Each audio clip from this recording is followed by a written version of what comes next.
আসসালামু আলাইকুম প্রিয় সম্মানিত দর্শক বন্ধুরা, চলে আসছে আপনাদের মাঝে আবার একটা রান্নার রেসিপি নিয়ে। আজকে আমি রান্না করব উচ্ছে আলু এবং কই মাছ দিয়ে ঝোল রান্না করব। বন্ধুরা দেখতে পাচ্ছেন আমি যে ঝোলটা রান্না করব সেগুলোর জন্য আমি যা কিছু প্রয়োজন সব কিছু গোছগাছ করে নিয়েছি। প্রথমে হচ্ছে আমি মাছগুলো লবণ হলুদ মাখিয়ে সুন্দর করে ভেজে নিব। পর হচ্ছে পেঁয়াজ রসুন সুন্দর করে বাদামি কালার করে ভেজে নিব।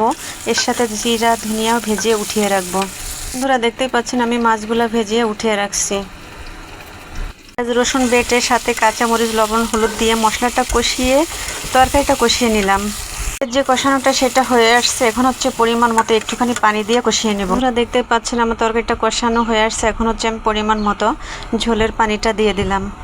বন্ধুরা অনেকে আছে উচ্ছে দিয়ে ঝোল রান্না করতে গেলে তেতো হয়ে যায়। একটা কাজ করবেন, সেটা হচ্ছে কেটে নেওয়ার পর লবণ দিয়ে মাখিয়ে রাখবেন।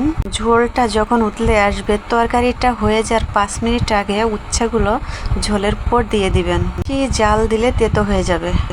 মাছগুলো ভেজে রাখছিলাম সেগুলো ঝোলের উপর দিয়ে দিয়েছি এবং পেঁয়াজ রসুন ভেজে রাখছিলাম সেটাও বেটে দিয়ে দিয়েছি। আমার রান্নাটা প্রায় হয়ে আসছে। রান্নাটা কেমন হয়েছে অবশ্যই কমেন্টের মাধ্যমে জানাবেন। সবাই ভালো থাকবেন, সুস্থ থাকবেন। আল্লাহ হাফেজ।